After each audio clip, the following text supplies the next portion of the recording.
Hi there, this is Sean, the Honest Book Reviewer, with another book review. In this video, we'll be talking about what would you do if you were shipwrecked on a lifeboat with other survivors trying your hardest to survive, and then one day, maybe 2 days after the shipwreck, you pull out another person from the ocean, and by all accounts, this person should be dead. It's very cold water, 2 or so days in the ocean. He shouldn't be alive, but he is. What would you do? What would happen? This is what happens in The Stranger in the Lifeboat by Mitch Albom. Now, there are 2 things that drew me to read this book. One was the cover. I found the simplicity of the cover quite intriguing. It was just very engaging, I felt. It drew me in. And also the description of the book. It does mention that it's a bit of a mystery. And that drew me as well, because I was looking for some new mystery and thriller novels to read. And I just thought the cover, the fact that it's got a mystery element, I'll give it a go. I've never heard of Mitch Albom before. I haven't read any of his books. I didn't know anything about him as an author or a person. But I thought I'd give it a go and see what this was about.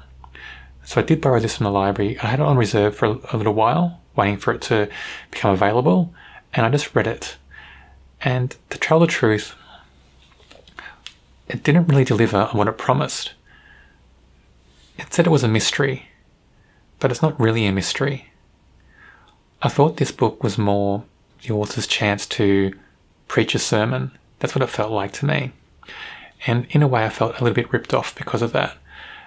And I'm not a fan of novels where the author decides to preach something. Some examples of that are James Patterson and his novel The Store, when James Patterson's preaching his view on big online stores like Amazon. There's a series by Dean Koontz, I think it's called the Jane Hawke series, where Dean Koontz is preaching his reservations about nanotechnology and other technologies. He seems to be a person who doesn't like advances in technology, that he thinks goes too far. And so this whole series is about him preaching against that.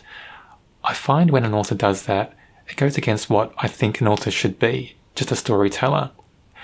I do understand that authors inject bits of themselves into their stories from time to time, but when they're preaching, when their message takes over the story, I think that's a shame, and I don't think we need that. But anyway, let's get on with this video and talk about the plot. If you take away the preaching elements of this story, the plot is okay. It's a little bit below average for me, but it's still okay. There are 3 main elements in this plot. We have the people who have survived the shipwreck and are on the lifeboat. We have a police officer who is presented with evidence of the shipwreck a fair time after the shipwreck happened, and that is evidence that there's a lifeboat that's washed ashore on an island, and in that lifeboat he finds a clue. He finds a notebook that our main character Benji was writing while shipwrecked. That's the second thread.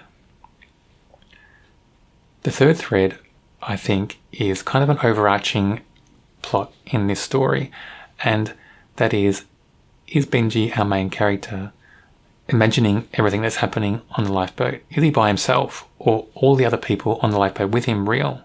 And we're never too sure about that. And I thought that was the most clever element to this story. But unfortunately, that part of the story is also tied up into the author's preaching element. And that kind of ruined it a bit for me, because I want to read a book to be entertained. I don't want to read a book to be preached to. Let's focus on the sections about the survivors in the lifeboat. They were the best written parts of this novel. They were the most engaging. And I did find Benji, the main character, pretty engaging for most of the novel. I was right with them until they fished out the extra person into the lifeboat. And this person calls himself the Lord.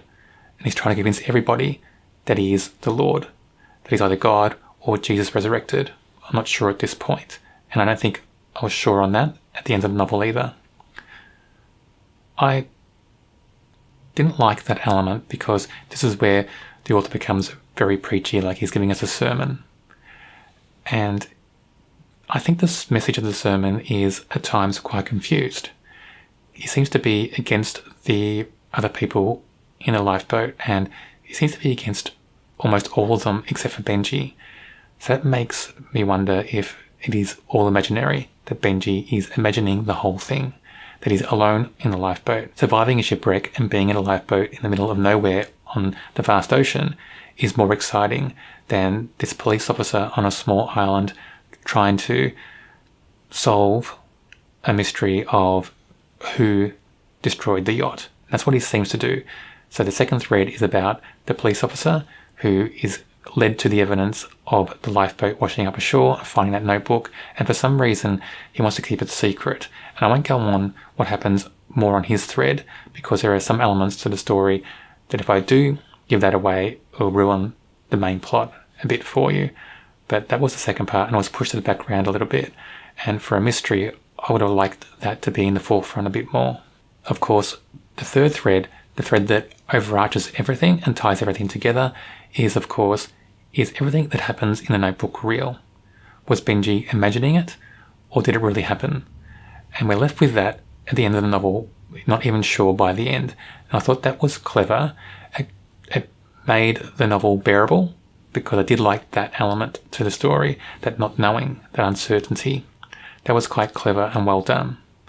And I think if that element of the story wasn't there, and if Benji wasn't such an engaging character for most of the novel, I think this would have been probably a do not like, in my opinion.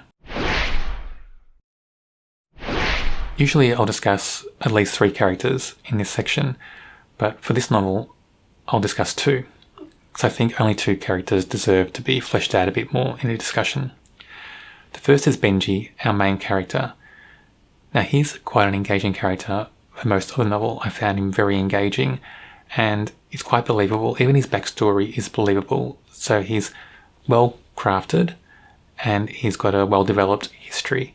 We do get important parts to his history as the novel progresses, and that's all in his writings in a notebook, as he's reliving certain things in his past, certain big moments that stuck in his memory and form his current character, his current view set. I thought that was important because that added a tiny little bit of mystery, and that's where we needed more mystery though. We had a tiny bit, because we wanted to know, was he involved in something that went on in the yacht or not? What was he doing there in the first place? And we find that out as we go along, but it doesn't have enough teeth, it's not enough hooks to drag you fully in and believe that this whole thing's a mystery novel. It's a bit weak in that aspect. The character's good. The author's trying to drag you into it, but the mystery element is just a little bit weak. The second character I want to talk about is Lafleur. And Lafleur is the police officer on the island, Montserrat, where the lifeboat washes the shore. He's quite a complex character. He's probably more complex than Benji in some ways. Maybe because this character is a bit older in the book, so he has more history to work with. Maybe that's the reason why he's more complex. To this point, and even now, after reading the book, I'm not sure why he was trying to hide the fact that he discovered a notebook. I'm not sure what the point of that was. I think it was just to bring more of the notebook to life, maybe, but I just felt confused in the plot, and I didn't understand his motivations. He's a police officer. He's led to a lifeboat. There was, of course, it's obvious that it was part from this yacht that sunk. He finds a notebook. Instead of alerting other people, his superiors, he hides the notebook and he wants to read it, and there's just no point to that. He has his own personal tragedy that he's also trying to work through, something that happened in his past, and that ties in with the end of the story. I won't go into more detail on that because it'll give that away, but it just ties into that preaching sermon part of the story that I didn't really appreciate. So that taints some of their characters and their interactions and their motivations for me in this novel. I went into this book not knowing anything about the author or the book. It's my attempt again at trying to find new voices, new authors to read. I expected a bit from this book because the blurb promised a lot, and also I read a few things on the book that said this author is a best-selling author, he's sold millions of copies worldwide, I thought, okay, if that's the case, then this should be a good read. For me, it wasn't. It just felt like he was pushing himself too much, his personal beliefs. He wanted to give us all a sermon. That's what it felt like. And that sermon that he was trying to give overshadowed everything else in the story. I was torn between giving this 2 or 3 stars. I have to admit that. And that's because if you take the sermon element away, it is well written. That sermon element is so strong. And I felt like that was the main intention of the author, to preach something to the audience.